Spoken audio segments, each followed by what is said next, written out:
And the scripture this morning comes from the Hindu Vedas, especially the Isha Upanishad, verses 6 and 7. And it packs a lot into 2 lines, so I'm going to ask you to just close your eyes for a second as I read them, because again, it's just 2 lines, but the writer put a lot into them. Here we go.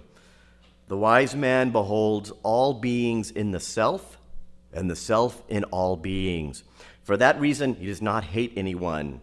To the seer, all things have verily become the self. What delusion, what sorrow can there be for him who beholds that oneness? And that was verses 6 and 7 of the Isha Upanishad. You can open your eyes if you haven't already.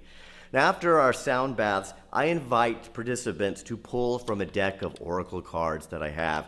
And this is because a sound bath can energize people, put them into a flow state, and after the sound bath, they might attract a message that is appropriate for them at that given moment. And at the last sound bath, someone approached me with a card that they'd pulled, which you will find on the cover of the bulletin. And they asked me what it meant. It said, see yourself through another's eyes. And it seemed simple enough, but yeah, it was also quite the thinker, especially me, a metaphysician who likes to look things from both sides and then going backwards and forwards. Now, Kalen Strauss, the creator of this particular oracle deck, explains in the companion book that in reality, there is no one version of us.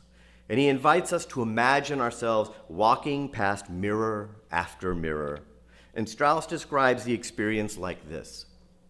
As you step toward them, you realize that none of the mirrors are reflecting you in precisely the same way. In one, you are taller and grander. You have a majestic aura that makes you seem royal.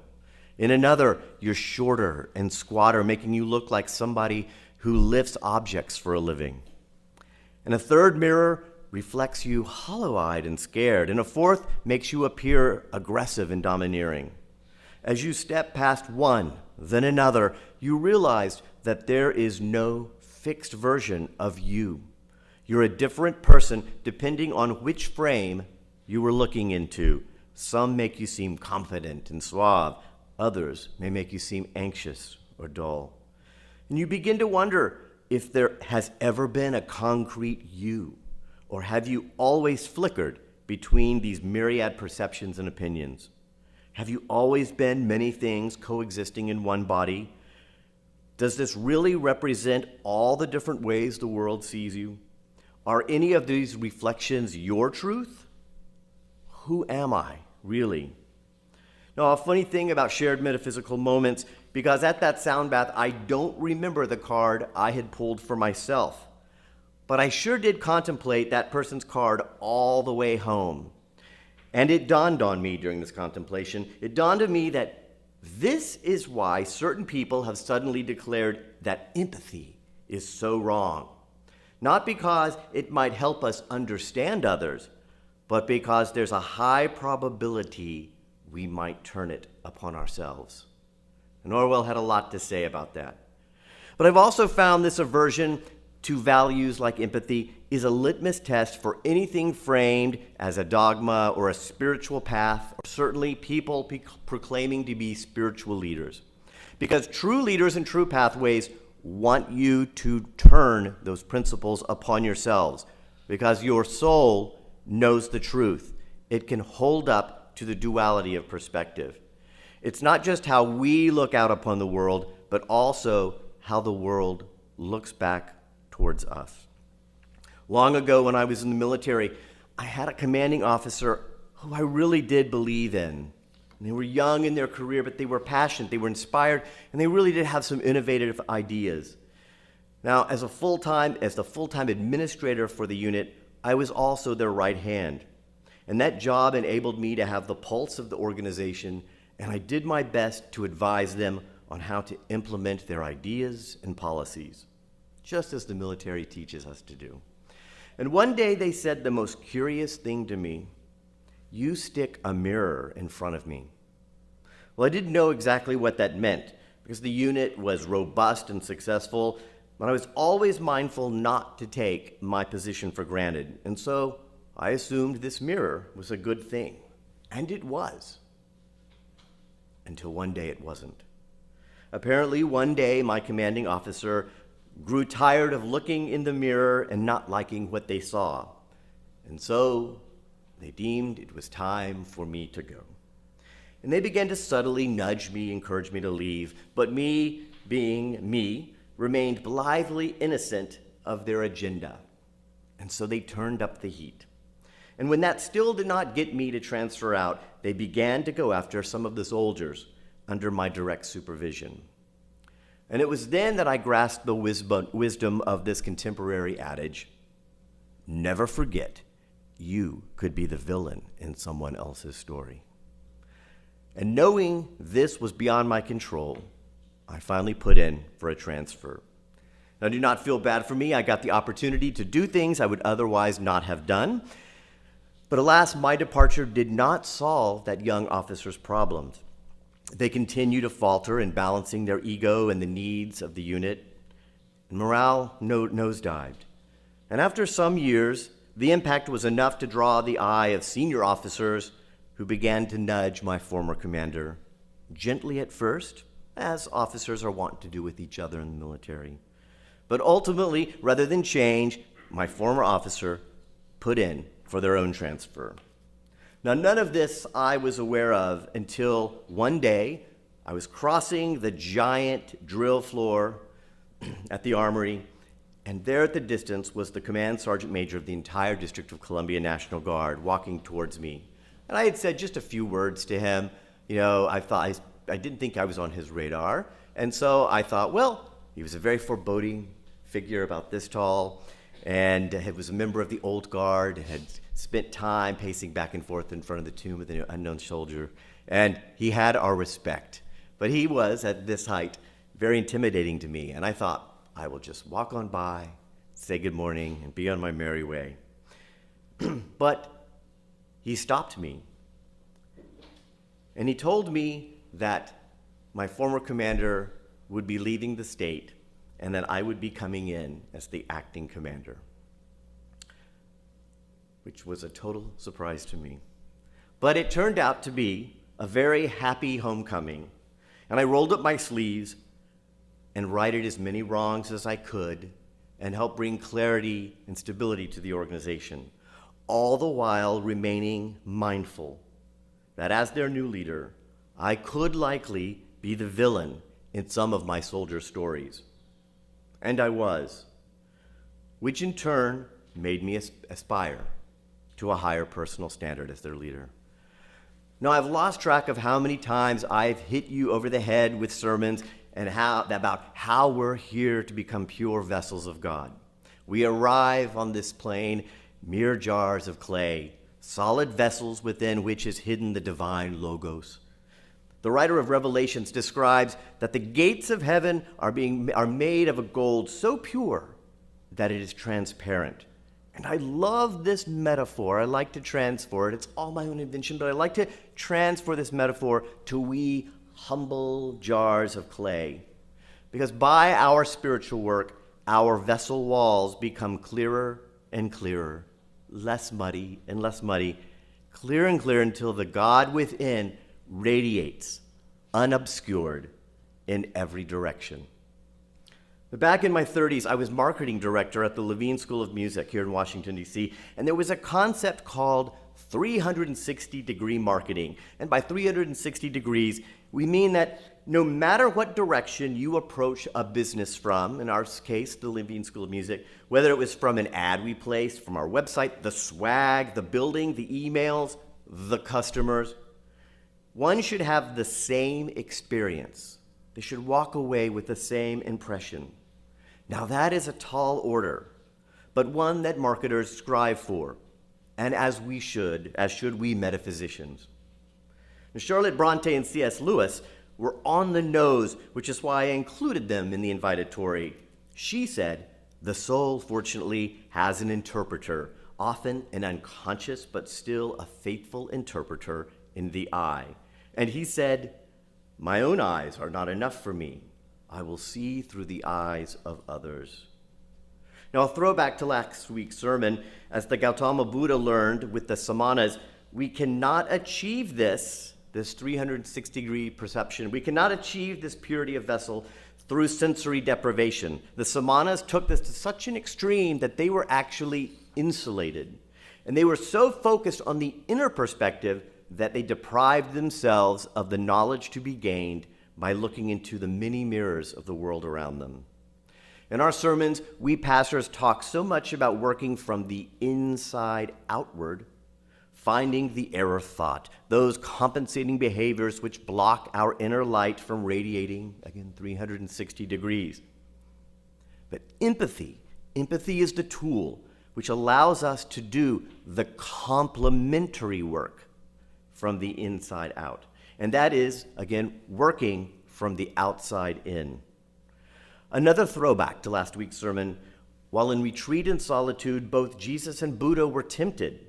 Buddha by Mara, the demon of delusion, and Jesus by Satan, a name for which the Aramaic roots mean adversary. So be advised that if you look upon yourselves and come up with unlovable, unworthy, unwanted, not good enough, you are not seeing yourself through the eyes of another. Let me repeat that. If you look upon yourself and even entertain the thought that you are unlovable, unworthy, unwanted, not good enough, you are not seeing yourself through the eyes of another. That is an illusion, a delusion of our error thinking, our human frailty, which is why our founding minister, Ree Brown, liked to call Satan the great deceiver. Now, as our scripture reminds us this morning, to the seer all things have verily become the self. What delusion, what sorrow can there be for him who beholds that oneness? This is why I consider seeing ourselves through the eyes of another varsity-level spiritual work. Because it is, admittedly, it's somehow easier for us to extend loving acceptance to others before we do it to ourselves. I'm not worthy. I'm not good enough. I'm not wanted. And I think this type of examination should be preceded with the practice of Ram Dass quoted in our inventory. I walk down the street often in ecstasy. I'm just looking at so much beauty I can hardly bear it. And most of the people have no idea that they're beautiful. So if we practice this external regard, this external celebration of others, seeing the God within, eventually it will be easier to do the same back at ourselves. A YouTube mix that I posted on AMC's website yesterday distills this beautifully. The universe is a mirror. Smile, and it will smile back.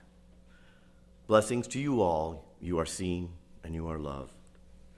It is time for the meditation. So if you would just, Rix, if you just bring the lights down, thank you so much. I want you to set aside your bulletins, and I want you to place both hands over your heart and just gently, gently close your eyes.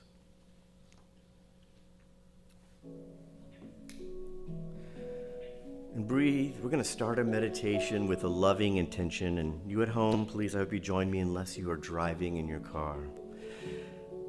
And breathe gently through the nose and imagine the prana going into your heart chakra. Here we go. And hold it. And then just surrender the body to the exhale. And hold that emptiness. And inhale slowly again into the heart chakra. Full and fat of prana. Hold it. Surrender to the exhale. Hold that vacancy. Good things are coming. Make space for goodness. Inhale again through the nose. Hold it. Surrender to the exhale. One more time. Inhale through the nose. Hold it. Hold that beauty inside. And this time as you exhale, let your hands fall to your lap comfortably. And now continue to breathe in a pattern and a pace that is natural and gentle for you. And with your mind, I want to take you to a golden meadow. This beautiful, peaceful field where you are the only person there. You're in a valley surrounded by tall, majestic mountains. As you look around you in this place, you can hear the wind brushing up against those golden grasses. And you notice a very thin pathway through the grasses for you, just where the grasses have bent a little bit. Not made by 100 human feet, but by deer perhaps, animals, all leading this one way. And so you follow down this pathway. Through the grasses, they tickle against your legs, against your hands, and like a child, you run your fingers through the grasses and let them tickle in your fingertips. You share this energy of the grasses and your energy with them. And eventually you see that this path leads to a river, a gentle river. You realize this is your river of life, your divine flow. And you step out of your shoes and you wade into the water. It is cool and welcoming, and the stones are smooth and sturdy beneath your feet. And you look downstream and follow the river with your eye as it winds through the mountains as far as you can see, as far as you can imagine. As you behold this magnificent flow, this river of life that is yours, you notice to your left there on the bank someone who loves you deeply, maybe a person in spirit or someone still alive. But this is a person who loves and celebrates you. And there on the right bank you spot someone else. Someone who knows you just as well. And they could be someone here on earth, someone in spirit, or perhaps even a spirit guide. And they love you equally. And they also want you to grow. And you turn to the loved one on the left bank, and your eyes meet. There is this shared loving connection between you. Their love for you, their joy for you, their joy for your existence fills their face, and your breaths synchronize. Your heartbeats become one, and suddenly you realize you are now looking through their eyes, looking at you standing in this river. And now you can physically feel their love for you, their immense joy. Your body is now witness. There is no denying the magnitude for which you are loved and lovable. And you take one more deep breath, a slow breath, and you hold it, savoring this moment, these sensations in your body. And on the exhale, you return to your perspective in the river. And this time you turn to the right and meet the eyes of this person, this one who knows you and loves you, and how wonderful it is to see their face filled not just with love, but respect and admiration for your life journey this far, and for the person you are today in this given moment. And as your breathing and your heartbeats synchronize with them, you realize that they also see the person you have yet to become. And you feel in your bones, unmistakably, feel their confidence in your ability to take these next steps in your spiritual life. And just as before, you find yourself looking out of their eyes, gazing upon yourself standing here in this divine river. As you look upon your beautiful self, you see what this person sees. You see those hindrances that you still need to shed, the error thinking, the compensating behavior. Yet this companion of yours has seen these human traits in you all along and loves you, celebrates you nonetheless. And their belief in you only solidifies your belief in yourself, that you are capable of and prepared for continued spiritual growth. You take one more breath, deep, slow, and hold it. And you savor this insight, this loving perspective, this affirmation. And on the exhale, you return to your perspective in the river. And now your two companions, the one on the left bank and the one on the right, join you in the river. You stand there holding hands, the three of you in your river. And through your joined hands, you feel the love, the joy, the confidence, the flow circulating through you, between you. And you look at them, each in the eye, and say quietly, "Thank you. Thank you." Your companions release hands and slowly walk back to their respective banks and fade from view with the assurance that you are never alone, never unseen, as you continue down the river of your own life. Now place your hands back over your heart and breathe in slowly to that heart chakra. All those feelings of love, gratitude, celebration, admiration exist in abundance within you.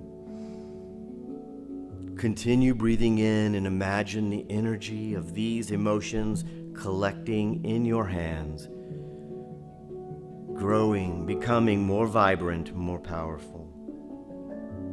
Take in one last deep breath, infusing that energy between your hands and your heart.